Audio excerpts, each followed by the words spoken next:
Hello, welcome, and thanks for joining us on this edition of News 2. I'm Sandra Gomansing. Delegate to Congress Donna Christensen's efforts to change the Medicaid match is paying off, as CMS announced that the U.S. territories will be eligible to receive 2 increases in the federal dollars provided, thereby decreasing the share that they must contribute to utilize the fund. News 2's Shanika Robinson has more with the delegate.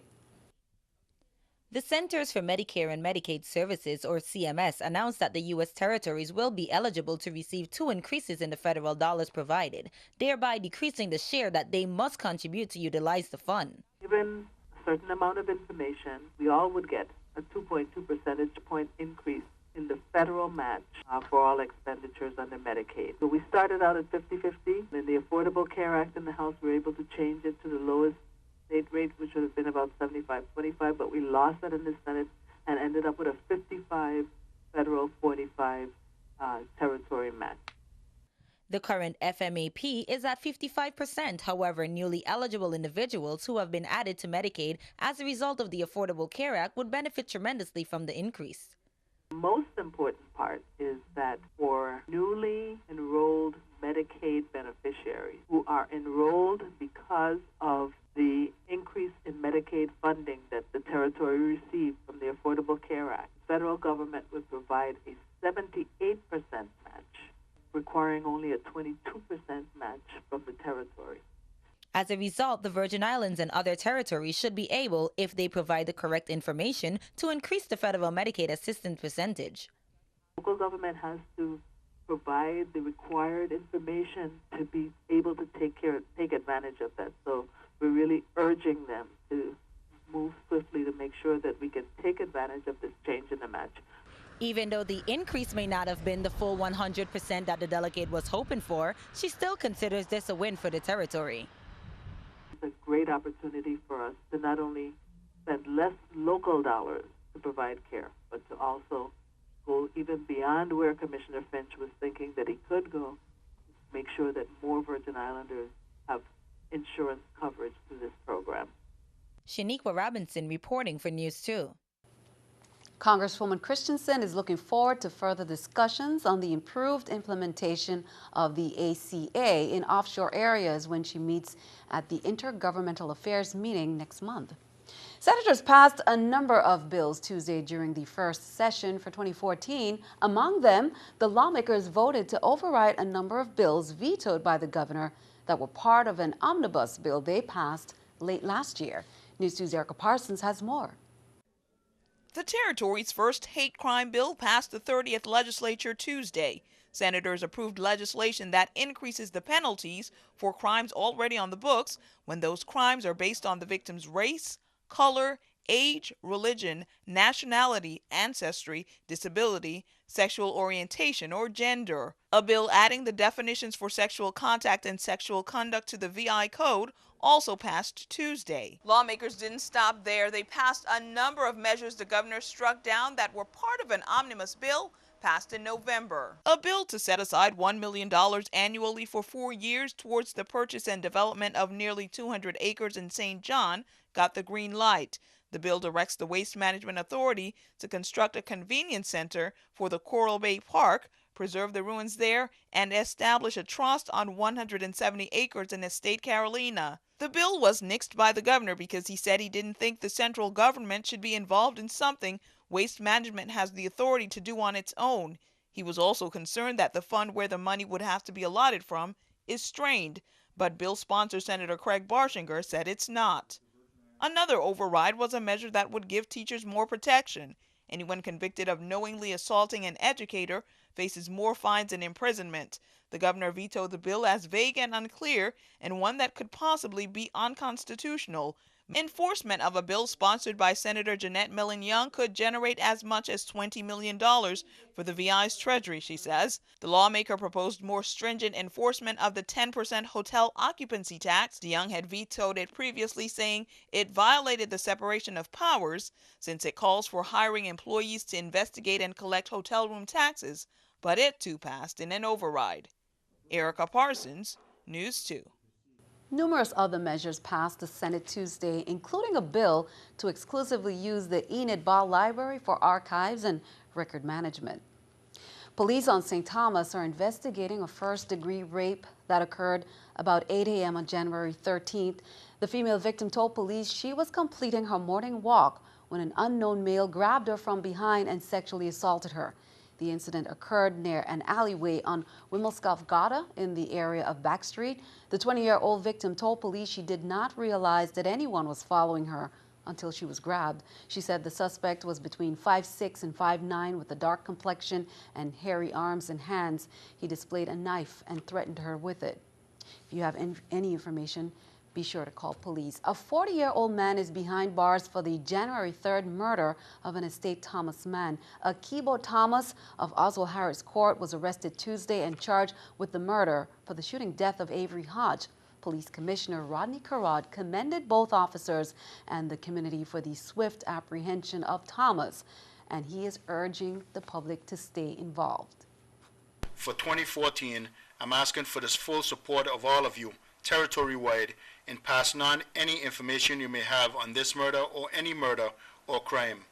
The information you may have might be the piece of the puzzle we need to make an arrest in past crimes, recent or old. We as a community have to say enough is enough. We have to say no to the illegal discharging of firearms in our neighborhoods by passing on specific information leading law enforcement officers to the illegal weapons, even if this means taking them from within your household to turn into law enforcement. The Supreme Court is weighing whether one state can keep a protest-free zone around its abortion clinics. Abortion opponents argued today the law violates their First Amendment rights. Danielle Nottingham reports from Supreme Court.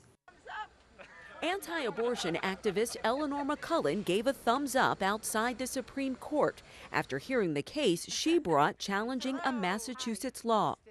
The law creates protest-free zones around abortion clinics, and McCullen says it prevents her from speaking to women as they enter the clinics. They don't really want to go in. They need somebody to care for them, and I care. I truly care. But then when we get to the buffer zone, I have to stop.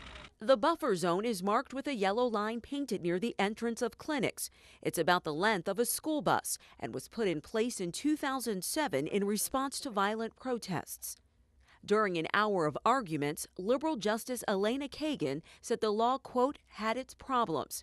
Justice Anthony Kennedy said the state has a responsibility to protect lawful speech. In 2000, the Supreme Court upheld a buffer zone law in Colorado, but the Massachusetts law is slightly different, and the makeup of the court has changed. Supporters of the law argue it has been successful protecting women's access to care. It is the only thing that has ever worked to maintain public safety at our health centers. The court's decision is expected in June. Danielle Nottingham, CBS News, the Supreme Court. Now, the U.S. Supreme Court does have something like a buffer zone on its plaza, keeping protesters on the public sidewalk. Several states have also passed laws aimed at protecting people going to polling places and funerals. Keeping our eye on the economy, the New York Times reports the National Security Agency implanted software in almost 100,000 computers around the world to conduct surveillance, but not in the U.S. The paper reports the NSA uses radio waves to get access to the computers. Some of the alleged targets: China's army, the Russian military, and drug cartels. This is the New York Stock Exchange with Scotiabank Stock Market Watch. The Dow, Nasdaq, S&P all up. The Dow 108, Nasdaq 31, S&P 9. Coming up on News 2, well, we are proud to be on that list of the 2013 Addie Awards winners for excellence in advertising. We will have the winners and information on how you can submit your application for the 2014 awards. That's coming up next.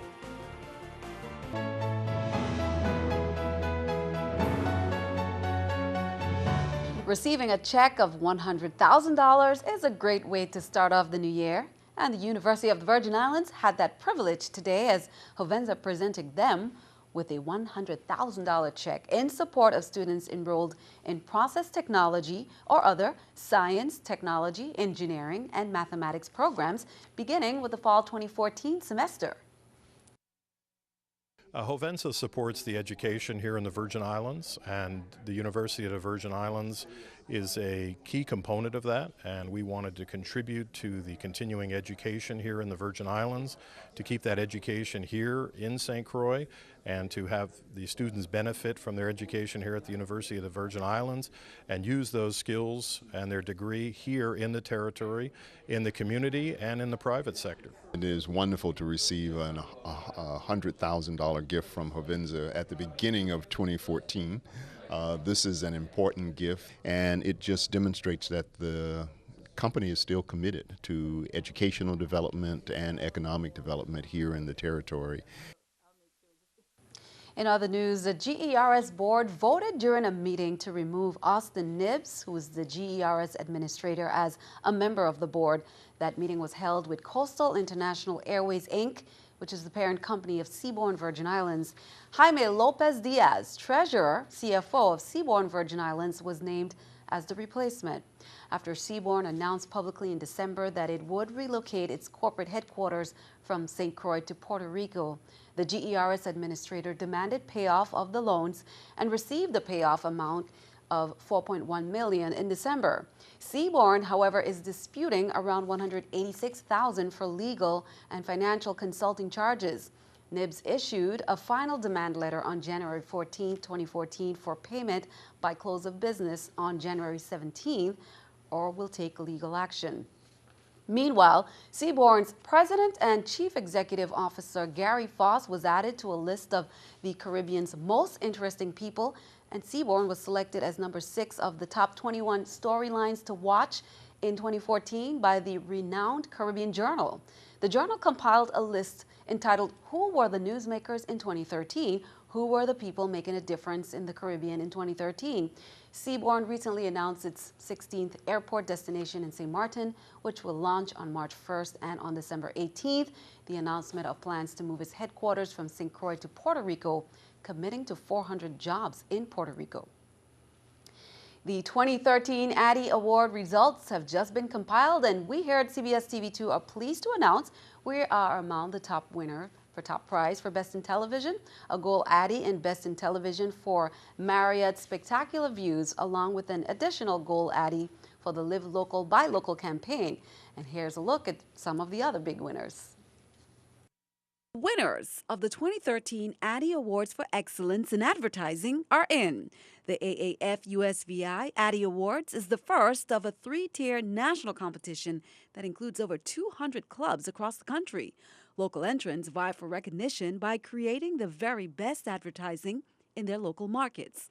It is an advertising-based competition, so what we celebrate is the best of advertising. And advertising really can take on any form. There's so many different mediums, from a business card to a television commercial, radio spot.